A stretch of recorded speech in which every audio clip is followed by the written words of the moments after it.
regarding, I remember you did the commentary for Celebrity Boxing. I watched that as a kid, whatever. Yeah. The reason I ask about it is I'm seeing this now. It's sort of like, okay, Conor McGregor, he was an MMA guy, but now you've got all these like YouTube stars. I don't know what their names are. And it's like they're starting out, they have no fights.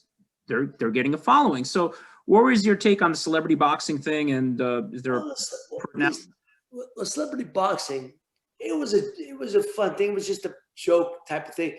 But at least you had to do something to become a celebrity. That was before the era of the, of the internet. Now you don't got to do nothing but do stupid stuff on the internet and become a celebrity. I mean, you know what I mean? This kid, there's been calling out everybody. This Logan Paul. Logan Paul, right? That's what I was thinking. His brother. Well, who's this guy? Who are these guys? I don't take not the kid. If you can make money, off of something like that, God bless you. But the fact that people drink the Kool-Aid, man. Don't drink the Kool-Aid because this kid. I don't know if he can fight a lick or not. I never saw it. Don't drink the Kool-Aid unless Kool-Aid is a sponsor.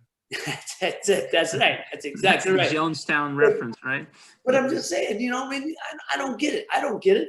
But if he's making money from it, and he's sucker enough for these guys to get in the ring with him, whether it's some other celebrity, other YouTuber, or Logan, or what you call it? The kid uses McGregor, Conor McGregor, Manny Pacquiao, or Mayweather, whatever. It's ridiculous. Wasn't Mayweather talking about fighting him? Isn't Mayweather's? Yeah. That's why like Mayweather's one of these guys. I don't get it. So that's stupid, man. I mean, but like I said, if you could do it, get away with it. But I would walk across the street to see this. Seriously, I would walk across the street to watch something like that. Yeah, neither would I. But I've said the same thing. Like, listen, if you have a chance to make $5 million for whatever, you take it in a heartbeat. Would I watch it as a boxing fan? No. But right. Right. If I could find a kid that just was a YouTuber, yeah, maybe I'd do it too. You're right. You'd come out of retirement? Oh, God. I was confused. Are you coming back? I said, yeah, I'm 15. I'm going to be 60 in March, right? People said, would you come back for a fight? I go, see, that's the mentality of people. I said, it's a young man's sport. It's a young man's sport. And there's no business guys fighting in their 40s. Forget 30s. 30s. My father told me at 28, you're a young man, but no fighter if you've been fighting regularly. But a lot of these guys haven't fought as often, so now they're sustained into their 30s. You guys like Manny Pacquiao has a freaking nature. But there's other guys like that. But why would you want to get smacked in the head in your 40s? I think Bernard Hopkins found that out late, when he fought, he was almost 50 and he fought. But I love B-Hop. B-Hop, but he's a freaking nature. He takes care of his body, he lives right. Yeah. I got it. But why would you want to get smacked in the head at that age? I mean, you know what, Ray? You remind me.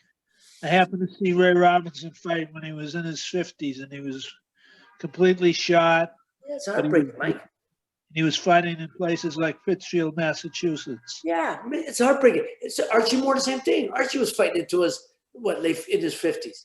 Nobody knew what the hell. Nobody really knew what his age was. What we knew is he was in his 50s. He probably started. I think he might have started fighting in his 30s. And Do you think that it's because like this was always my thought that either financially would understand it, but even like they don't know what to do with themselves. Like guys are fighting because what are they going to do? Like go drive a taxi? You know what I mean? Like, but you know what? Look, if you got that much money, create a business for yourself. Just create it for yourself. Whatever you want to do. I don't understand these guys. Look, I put up my own money into films. I started producing. I'm acting things I produce. You know what I mean? I had no ventures. I want to be a movie star. I want to move producers. I went out to acting because, figured, hey, camera don't punch back. Worst thing happens is take two. Okay. But then when I learned, you get on set and you learn. I said, okay, that's the director. And that's the makeup person. And Bobby, who's that guy? That's the producer. What is it? Well, he's the one who hires us.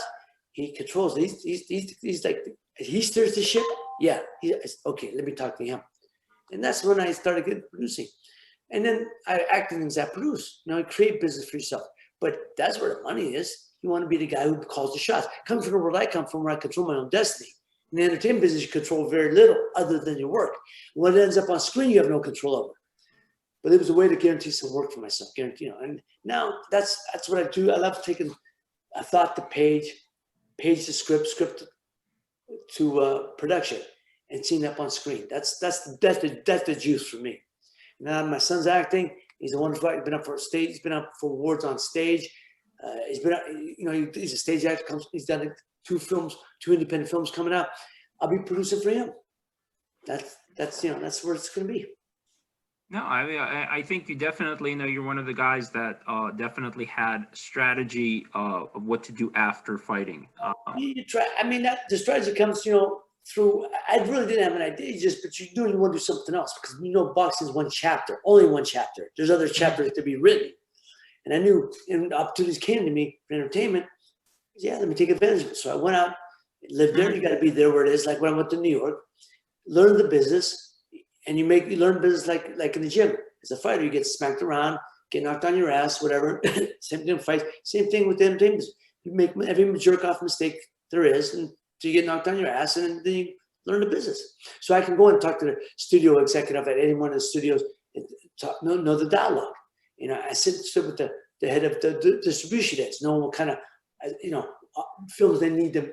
I'm asking them what kind of films they need to make.